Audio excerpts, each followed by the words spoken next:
And so this civil engineer knew he could build a wall. He knew exactly what it was going to take. And so he bears the burden of his people, and he says to the king, how do you expect me to look, Your Excellency, when the city of my father is in ruins, and the gates are burned, the walls have been destroyed? And the king says, what is it you want? He said, I want to go and rebuild it, if you will do the following for me and enable me to get there. So the first thing is, he was a burden bearer and carried that pathos for his people. It's time for the average American who loves Christ to start carrying this burden for the nation that we now call as our home. When you see the walls being pulled down, you know, the tragedy is what Chesterton once said, the tragedy of disbelieving in God is not that a person ends up believing in nothing. Alas, it is much worse. He ends up believing in anything. Anything. For decades, I have been on the campuses, and by God's grace, you get on there and every place is packed. At Johns Hopkins, they had to open out, they booked the biggest auditorium, had 5 extra rooms, had to open up. Just a couple of days ago at our own NSA, I was invited to speak in Baltimore. Packed out audience, listening. People are hungry, people are searching. And yet, I never dreamed of the day, which happened this year in one of the Ivy League schools, where I actually had to go in with a bodyguard.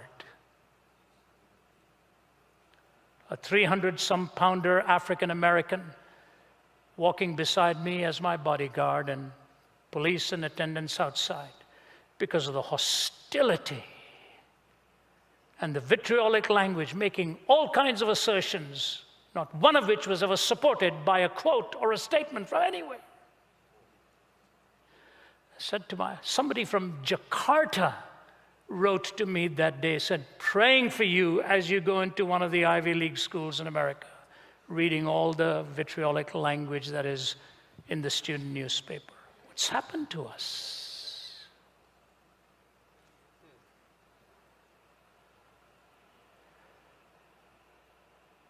Someone has said, first piety begat prosperity, and then the daughter divorced the mother. Walking circumspectly with God, we became blessed as a nation. Now we think we can do away with the source of our blessing. Lincoln warned us it would never work if we did it that way, you know. Bear a pathos for our people. Number 2, he prioritized his mission by prayer. His immediate response was one of prayer. This is where oftentimes we fail. We think of all of the activity that needs to go on, and yet the greatest victories are won not when we are standing up, but when we are bent down, when we are on our knees. You know, the thing about preaching and speaking, all of that, it can easily become some kind of a showplace, unwittingly or wittingly. But when you're alone on your knees before God, there is no place for showmanship out there. You are at your naked reality, kneeling before God, and He sees your heart as no one else sees it. You are strongest on your knees. And so what does praying do? Number 1, praying recognizes the sovereignty of God. When you begin your prayer and you begin saying, Holy Father, Heavenly Father, Almighty God, however you begin, those opening phrases are a recognition that you are not sovereign over the universe, He is. And so it recognizes the sovereignty of God. The second thing is it enables you to see your heart the way God sees it and leads you to the greatest realization, the poverty of your spirit, as I see the poverty of mine before Him. For blessed are the poor in spirit. When we recognize that poverty and we see our heart as God sees it. Remember Jacob, how he'd been a conniver, deceiver, cheat, schemer. He'd stolen the blessing from his brother Esau and now had prospered but realized he couldn't live with his own conscience. And so he comes before God in prayer and he is clinging to God and he says, I'm not going to let you go until you bless me. Of all the things God could have asked him, of all the things, You know, God could have said, are you truly repentant, Jacob? Are you really in a sorry state now? No. God says, what's your name? What's your name? The reason is he stole the blessing from his blind father, pretending to be somebody he was not. He pretended he was Esau and stole the blessing. Now he's asking God to bless him, and God says, what's your name? He says, you got me. My name is Jacob, the supplanter, the cheat.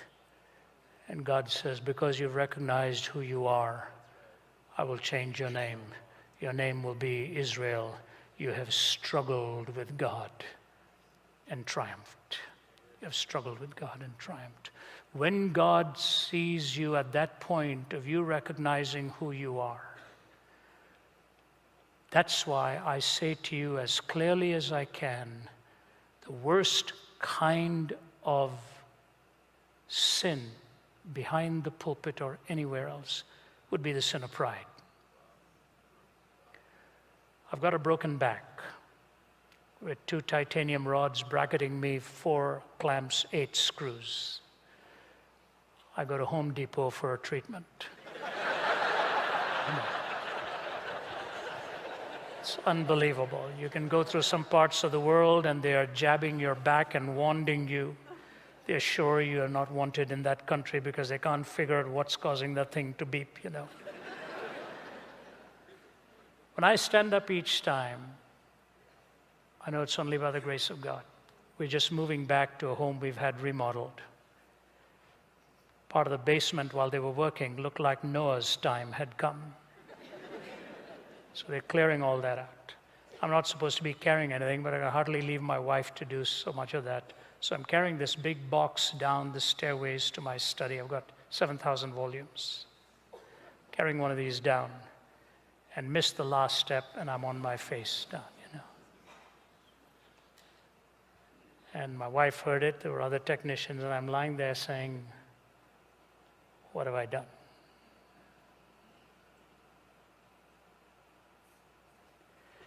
You're not even sure you can gain that strength to stand. I've had voice issues, 2 contact ulcers on my throat. And I say to myself, every message that is preached is another gift of 40, 45 minutes from God. So you recognize God's sovereignty, you see your own heart, and then you realize in prayer what God does for you. C.S. Lewis in his book, Letters to Malcolm, chiefly on prayer, says, they tell me, Lord, that when I pray only one voice is heard, that I'm dreaming. You're not there. This whole thing is absurd. Only one voice. I'm dreaming. You're not there. This whole thing is absurd. Maybe they're right, Lord. Maybe they're right. But if there's only one voice that's heard, it's not mine. It's yours. I'm not dreaming. You are the dreamer, and I am your dream. Prayer makes you the dream of God. Believe me. And so, pathos for us people, prioritized by prayer. Thirdly and quickly, ponders in proximity. He gets close. You're never going to get much accomplished unless you're willing to get close. Some of the most strenuous engagements are amidst the most hostile audiences. Most hostile audiences. And yet that's my calling.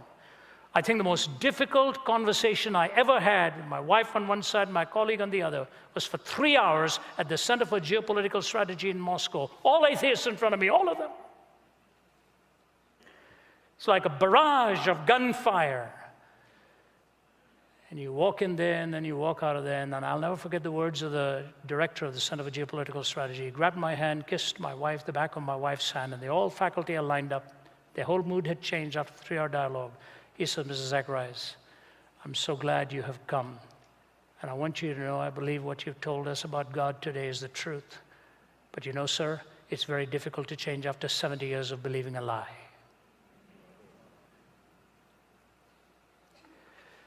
When you get close, you find the opportunity to talk to the toughest of them. And the one who gave his heart to the Lord that evening around dinner with my wife and me was the general in the military there who was my host for those meetings on the open forum. You've got to get close. eyeball to eyeball, take the best of their questions, field it. And so, pathos, prioritizing in prayer, you get ponder in proximity, and I will have to end. I'll move past two of them, and I just will say how he brought peace for his people. He accomplished his mission. The mission was finished. By the time he finished, he knew how to prepare. He knew how to minister to the families. He got the families to build in front of their own homes, that part of the wall which protected them. Do you see the point? Do you see the point? One of the strongest bastions is the family, and it needs that protection. Under great threat today, but he accomplished his mission and brought peace for his people. And so I just bring it to a close now, and I give you a little illustration from 2,000 years ago. It's a true story out of Fox's book, some Book of Martyrs. It was an elderly Roman by the name of Telemachus. He loved to be alone, about nurseries and flowers and all of that. But all of a sudden, one day in prayer, he sensed an urge to go to Rome. He didn't want to go to Rome. He hated the big city. But nudged by God and of an inner voice, he goes. And he goes into these big arenas where the gladiatorial fights are taking place, to his shock. Bloodletting orgies and tens of thousands cheering on. And he wondered what this was all about. In the middle of one of those, he stands up, and in that amphitheatrical setting, he shouts out, "In the name of Christ, forbear. In the name of Christ, stop this thing." He became a sideshow. And he started to run down the stairs, and the people were laughing at him. He just got into the arena towards one of the gladiatorial participants there. And a voice from the arena came, "Run him through," which they did. And as he's bending over, he says in a voice that everyone could hear, "In the name of Christ, stop this thing." And the biographer says many other factors came to bear to bring this about, but the death of Telemachus galvanized the opposition, so there was never again a gladiatorial fight in the Roman arenas. It may seem daunting, it may seem unbeatable, but God's looking for a man, God's looking for a woman, God's looking for our young people, God's looking for a child who can say, "I'm going to do your work." Can I take a minute more? My grandson, Jude, is 3 years old. He can talk a mile a minute. Yesterday he was at our dinner table, and at one point in a conversation he said, "Can anyone tell me what on earth we have just talked about?"